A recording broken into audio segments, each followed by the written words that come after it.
mensagem. Hoje eu quero trazer um tema para vocês. Eu não sei como que está meu horário, deixa eu dar uma olhada aqui.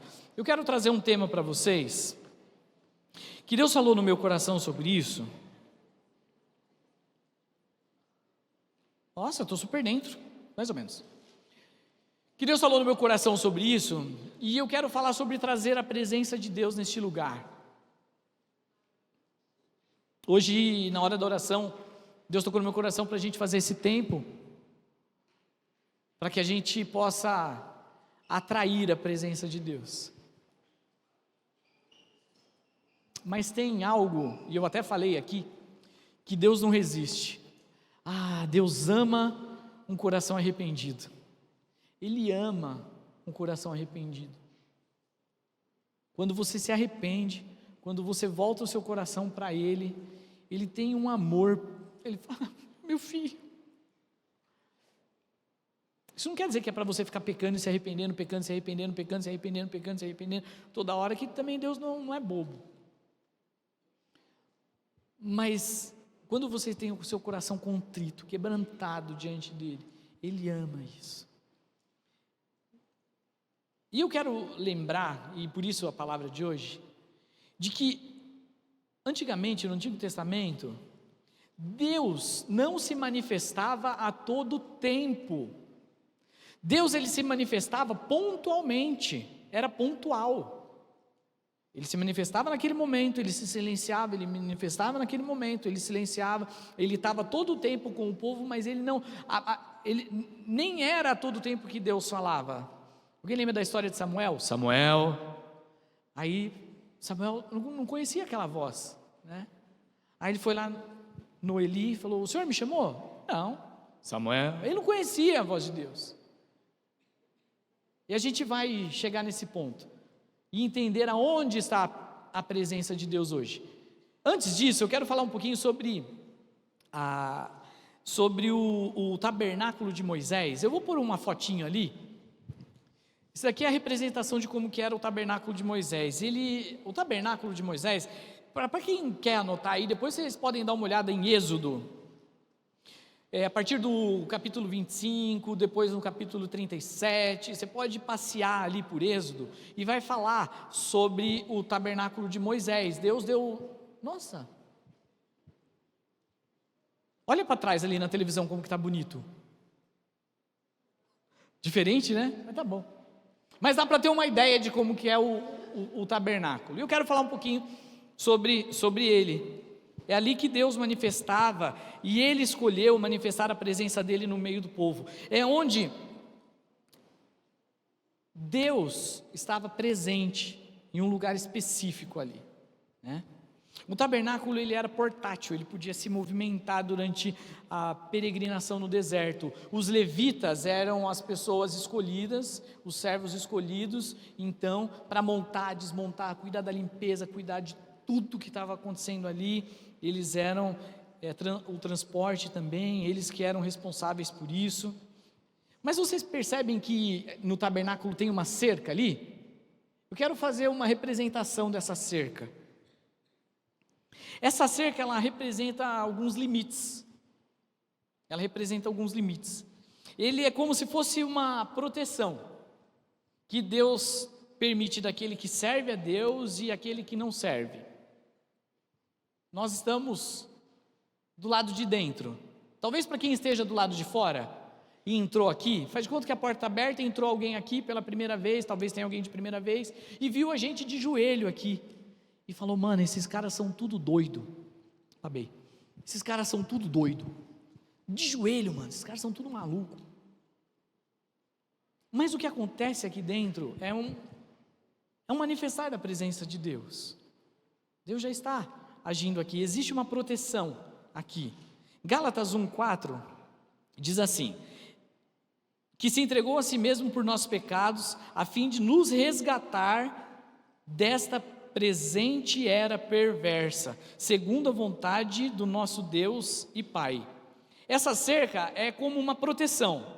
Jesus decidiu então nos resgatar e nos preservar e nos proteger dessa era perversa. Então, do lado de fora é possível ver tudo que o Senhor operou, né? Aliás, do lado de fora da cerca não dá para ver o que Deus está fazendo aqui. Quem está lá na rua não sabe o que está acontecendo aqui. Você está num ambiente protegido. Mas para a gente entrar nesse ambiente, você precisa passar pela porta. Antes de falar da porta, eu quero ler o texto de 1 Tessalonicenses 1, do 6 ao 10. Presta atenção. De fato, vocês se tornaram nossos imitadores do Senhor, pois apesar de muito sofrimento, receberam a palavra com alegria que vem do Espírito Santo. Assim, tornaram-se modelo para todos os crentes que estão na Macedônia e na Acaia. Porque, partindo de vocês, propagou-se a mensagem do Senhor na Macedônia e na Acaia. Não somente isso, mas também por toda parte tornou-se conhecida a fé que vocês têm em Deus. O resultado é que não temos necessidade de dizer mais nada sobre isso, pois eles mesmos relatam de que maneira vocês nos receberam e como se voltaram para Deus, deixando os ídolos, a fim de servir o Deus vivo e verdadeiro, e esperar dos céus o seu Filho, a quem ressuscitou dos mortos, Jesus, que livra da ira de que há de vir. Tudo isso é uma sombra do que iria acontecer. Eu estou contando uma história. Tudo que acontece no Velho Testamento é uma sombra do que vai acontecer no Novo Testamento. No Novo Testamento, a gente já é um povo separado, a gente já é um povo escolhido, a gente já deixou os ídolos. Será que você já deixou os ídolos? O que será que é seu ídolo que você precisa deixar? Será que você está vivendo do lado de fora daquela cerca? Talvez você até entre, mas já sai, porque você não pertence àquele lugar do lado de dentro da cerca. Mas para você entrar naquele ambiente, volta na foto para mim, produção. Você tem uma porta, você precisa entrar por uma porta. E a porta, quem é a porta? Opa! Jesus. Jesus é a porta. João 10:9 fala assim: eu sou a porta, quem entra por mim será salvo, ele entrará e sairá e encontrará pastagem. O acesso à presença de Deus começa por Jesus. Naquela época não tinha Jesus, mas eles tinham que entrar até o átrio. No átrio podia ir todo mundo, podia ir pecador, podia quem não era pecador, no átrio podia entrar qualquer pessoa, podia entrar no átrio. Ou seja, aqui na igreja, fazendo um paralelo, né? Pode entrar qualquer pessoa, qualquer um pode chegar, entrar e sentar, está liberado. Mas para você começar a entrar na presença de Deus, você precisa passar pela porta. Não aquela porta, mas você precisa passar por Jesus. Não tem jeito, você precisa passar por Jesus. E Ele é essa porta. Lá no átrio, do lado de dentro da cerca, tem um outro mapa, um esboço?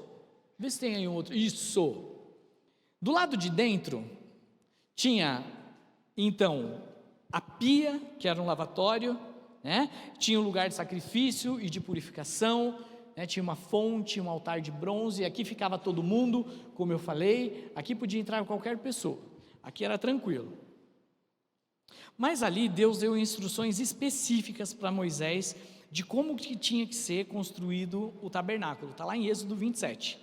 Ele tinha que ser retangular, tinha uma metragem correta, ele tinha, só por curiosidade, tinha que ter 45 metros de comprimento e 22 metros de largura, tá? Muito bem, só que ali naquele lugar, era um lugar de sacrifício, era um lugar de entrega e era um lugar de purificação.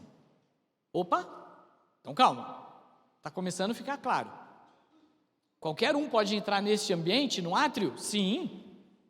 Mas que você comece a entrar na presença de Deus, você não precisa passar só naquela porta, você precisa passar por Jesus.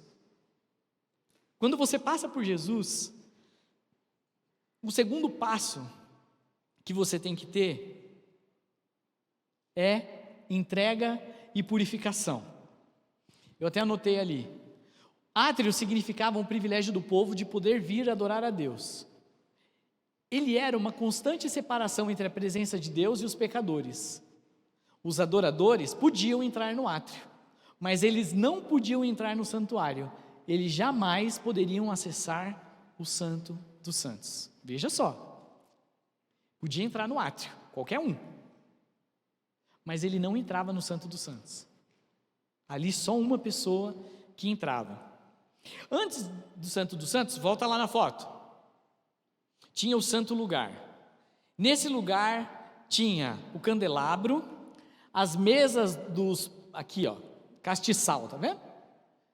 A mesa dos pães asmos, a mesa do incenso, tinha um lugar de comunhão, satisfação e iluminação. Ali era um lugar de serviço dos sacerdotes de Deus e de adoração a Deus. Eles apresentavam ofertas e sacrifícios a Deus. Só os sacerdotes tinham permissão de entrar no lugar santo. Só os sacerdotes podiam entrar ali, lugar santo. Só ele. Ninguém entrava. O povo ficava aqui. Quem não tinha compromisso com Deus ficava do lado de fora. Quem tinha ou não tinha compromisso podia até entrar no átrio, podia até tentar se purificar, mas ele ficava aqui. Aqui, no lugar sagrado, era só o sacerdote que entrava. Ali era um lugar que você precisava vir com coração puro, com mãos limpas. Era o lugar que tinha comunhão. Sabe o que eu lembro quando eu penso nesse lugar? Eu penso no GA. Eu penso na vida da igreja. Eu não venho na igreja de mãos abanando. Eu trago pão, eu trago a minha oferta, eu trago talvez o macarrão e o fubá para uma família, eu trago o meu dízimo, eu trago a minha oferta. Eu não venho de mãos abanando. Ali também é um lugar de comunhão com Deus. Então no GA também é um lugar de comunhão com Deus. Ali é um lugar de satisfação, que o sacerdote ele se satisfazia ali na presença de Deus. Ali apresentava oferta, apresentava sacrifício. Os adoradores entravam no átrio para orar e oferecer sacrifícios a Deus no altar do holocausto, por intermédio dos sacerdotes. Mas cabia aos sacerdotes, depois de passar pelo o altar do holocausto e da pia de bronze, a função de levar as petições do povo de Deus até o lugar santíssimo ou o santo dos santos. O quarto lugar é o lugar santíssimo e o santo dos santos. Ali ninguém entrava. Ali os sacerdotes tinham vestes especiais que ele vestia, uma roupa especial.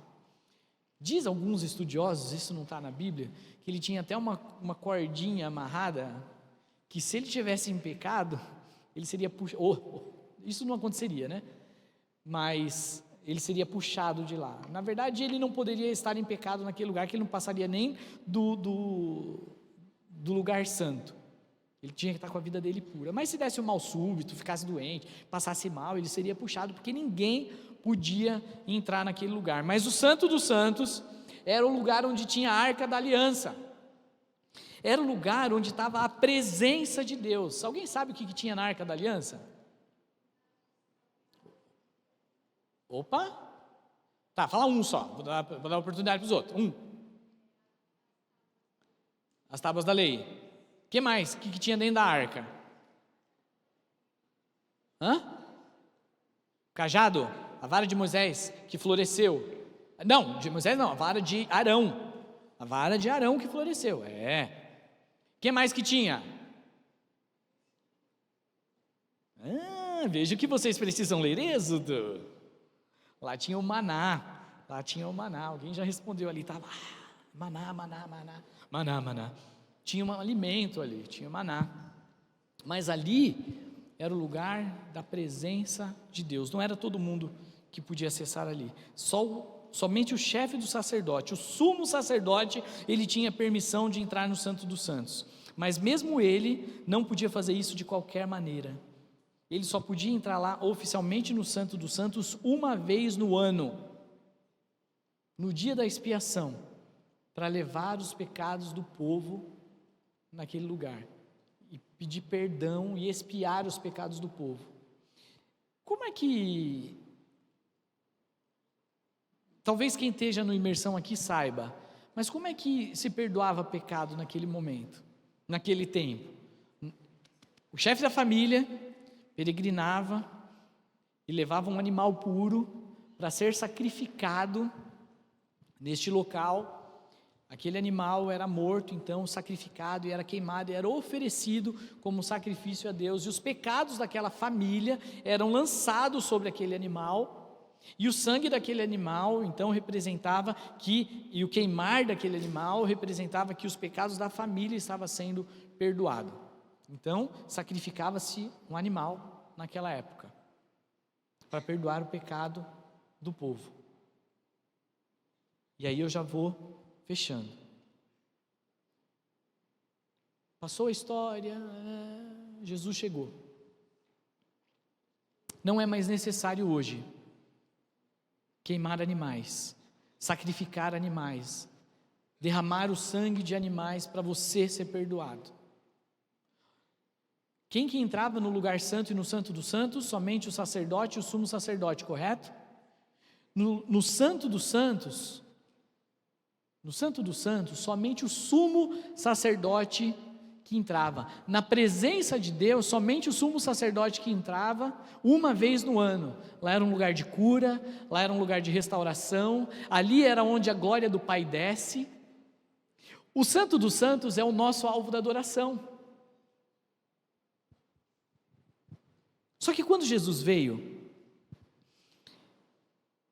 e habitou entre nós, ele foi morto, ele foi capturado. Aí você vai lá para Mateus, Marcos, Lucas e João. Ele foi morto e o sangue dele foi derramado. E zombaram dele, e bateram nele, e cuspiram nele.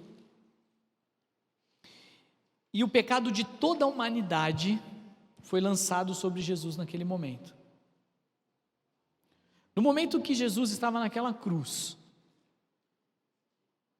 carregando todos os pecados da humanidade.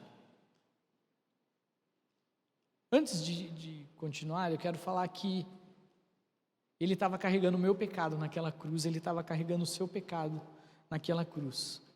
O pecado que você fez, o pecado que você faz, mas naquela cruz também estava carregando o pecado que você ainda vai fazer. Porque quando você recebe Jesus, não significa que nunca mais você vai pecar. Você é justificado pelos seus pecados, mas ainda você vai pecar. Mas naquela cruz estavam os pecados do presente, do passado e do futuro seu e meu. Eu fico imaginando o sofrimento de Jesus naquele lugar. Mas eu não fico imaginando com dó. Eu fico imaginando que era para ser eu. Quando eu fico imaginando Jesus sendo chicoteado e batendo nele, carregando aquela cruz pesada, os homens zombando dele, você não é Deus, você diz que é Deus, salva-se você mesmo. Eu imagino os palavrões que eles falavam, imagino as cuspidas que ele tomava na cara. Era para ser eu, era para ser você. Só que naquele momento, lá na cruz, que ele já estava subindo e descendo para tentar respirar ali, ele ainda foi furado no seu lado e saiu água e sangue. Era para eu estar ali. A Bíblia fala em Isaías que ele não era bonito, que a gente olhava para aquela cruz e era horrível, e a gente tinha vontade de virar a nossa cara, que a gente não conseguia nem olhar para ele. Jesus não, aquela cena de Jesus na cruz, ela era horrível. A gente queria virar a cara, a Bíblia fala isso lá em Isaías, a gente queria virar o rosto, não conseguia nem olhar para aquela cena, mas era eu para estar lá, era você para estar lá. Mas a Bíblia tem uma promessa: todos quanto receberam, deu-lhes o direito de serem feitos ou chamados filhos de Deus, a saber, os que creem no seu nome. Mas quando eu olho para aquela cruz e vejo Jesus, eu falo, era para eu estar ali. Os meus pecados estão ali naquela cruz. Quando eu olho para aquela cruz, eu falo, eu não posso permanecer do jeito que eu estou. Era para eu estar morto, porque eu sou pecador, porque eu não sou digno disso. E eu só vivo porque o Senhor morreu por mim. Então eu recebo o Senhor como meu Salvador, como meu Senhor. Eu entrego a minha vida para você, porque o Senhor entregou a vida por mim. E quando eu olho para aquela cruz, constrangido que era para eu estar lá, e o meu pecado está ali, e eu estou aqui vivo, eu falo, eu entrego a minha vida para você. E no momento que ele morreu, que ele expirou, a Bíblia fala que ele expirou,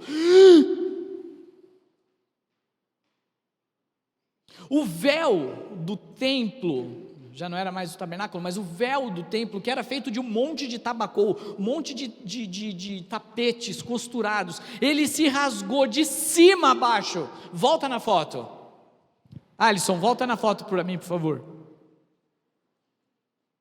Esse segundo véu aqui, ó, que era um monte de tapete dessa grossura, bem grosso, não sei exatamente a espessura disso, esse véu ele foi rasgado, e agora eu, que só podia ficar aqui, eu até recebi Jesus, eu até fico na igreja, eu até tenho lugar de comunhão, eu até estou de certa forma num ambiente, mas agora eu posso acessar o lugar santo, onde somente Deus está.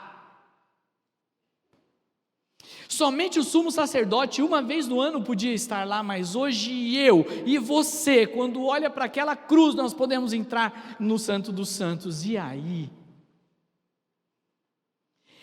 que eu não quero viver sem a presença de Deus.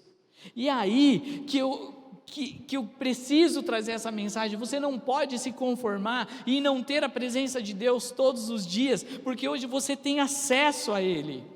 Você tem acesso direto ao Pai. Você não precisa levar um animal para ser degolado, para ser morto.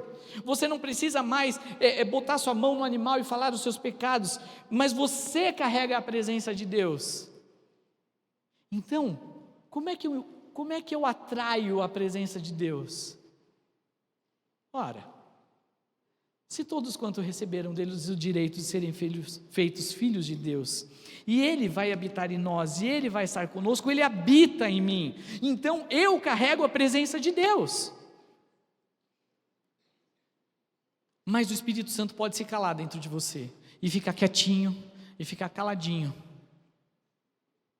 Mas o Espírito Santo, ele pode se manifestar através de você, quando você se arrepende dos seus pecados, quando você levanta sua mão e adora, quando você diz para Ele palavras que reconhecem Ele como Senhor e Salvador, quando você diz palavras de louvor e de adoração, quando você louva Ele por tudo que Ele fez, você louva tudo que Ele fez, e também você adora quando você fala palavras, e você canta palavras, e você tem atitudes por tudo que Ele é. Pode traduzir melhor? Posso. Você pode entrar na presença de Deus, que já está dentro do seu coração, se você o recebeu, e dizer: Senhor, o Senhor é lindo, Senhor, eu te amo, Senhor, obrigado pelo seu sacrifício, obrigado pela cruz, obrigado pela sua morte, obrigado pelo seu sangue, obrigado pelo seu corpo que foi entregue por mim, obrigado por cada chicotada que o Senhor tomou, que era para eu tomar essa chicotada. Obrigado, Senhor, porque através do seu sacrifício eu tenho acesso à salvação, eu tenho acesso ao céu. Senhor, obrigado, porque agora o seu Espírito Santo habita em mim, e eu não preciso mais sacrificar animais, mas eu entro no lugar santíssimo, eu entro no Santo dos Santos, eu posso dizer que eu te amo. Senhor, eu entrego o meu coração hoje de novo, e de novo, e de novo, e de novo, e de novo, eu entrego o meu coração de novo. Eu tenho vontade de aceitar Jesus todo dia. Todo dia que o pastor faz apelo aqui e fala: quem gostaria de receber Jesus como Salvador? Eu quero sair correndo e vir aqui aceitar Jesus de novo, porque quando eu olho para Jesus eu falo: eu quero o Senhor de novo. Não sei vocês, mas eu sinto vontade de vir toda vez aqui na frente, mas não precisa, uma vez basta, porque eu entendo que é muito amor. E hoje eu atraio a presença do Senhor quando meu coração se arrepende, quando eu falo palavras, quando Ele chega e o Espírito Santo cresce em mim. Eu quero a presença de Deus, eu desejo a presença de Deus, como diz em Salmo, como a corça anseia por águas. Você precisa também desejar a presença de Deus, ela já está no seu coração daquele que recebeu. Você carrega a presença de Deus dentro de você, só que você tem que tomar decisões. Tem que tomar decisões. de ser comprometido com a palavra, você precisa ser constante. Não é só na sexta-feira é pouco. Sexta-feira é pouco. Domingo no Imersão é pouco. Terça-feira no 30 Semanas é pouco. Segunda-feira no Vida Pura é pouco. Você precisa de mais. Imagina se você fizesse só uma refeição na vida. Você estava enroscado. Comer uma vez por semana, domingão, feijuca, feijoada, comia feijoada, mano, até ficar zoado de feijoada. Só que segunda, terça, quarta, quinta, sexta, sábado você não comia, só vai comer no outro domingo e feijoada de novo, e dá-lhe feijão e porco. É pouco, não é pouco? Eu preciso comer um pouquinho todo dia. Você precisa ter compromisso todo dia. Eu estava brincando com algum adolescente, eu não lembro com quem que eu estava falando, cara. Estava falando assim, é como se a gente saísse daqui com um pacote de Cheetos, de salgadinho, e a gente sai lá fora e todo mundo pega um pouco do nosso salgadinho, todo mundo pega um pouco do salgadinho. Aí vai chegar na segunda-feira, você não tem mais salgadinho, porque todo mundo já levou tudo. É como se você saísse daqui com a sua mala cheia de pão, chegasse ali na rua, todo mundo rouba o seu pão. Segunda-feira você não tem pão para comer, então você tem que fazer pão de novo. A palavra é o alimento, você precisa da palavra todos os dias, você precisa do louvor todos os dias, você precisa da adoração todos os dias, você precisa, quem sabe, se ajoelhar todos os dias, você precisa se arrepender todos os dias, não é só de sexta-feira, isso é pouco, a presença de Deus só de sexta é pouco, você precisa ter um coração de servo, buscar intimidade com o Espírito Santo, buscar intimidade com Deus, sensibilidade. Você precisa estar aliançado com o Start, aliançado com sua igreja, aliançado com o seu ministério, com o seu chamado. Você tem que estar aliançado com Jesus. Você tem que estar unido com Cristo. Eu quero dar uma oportunidade para você, já estamos chegando no final.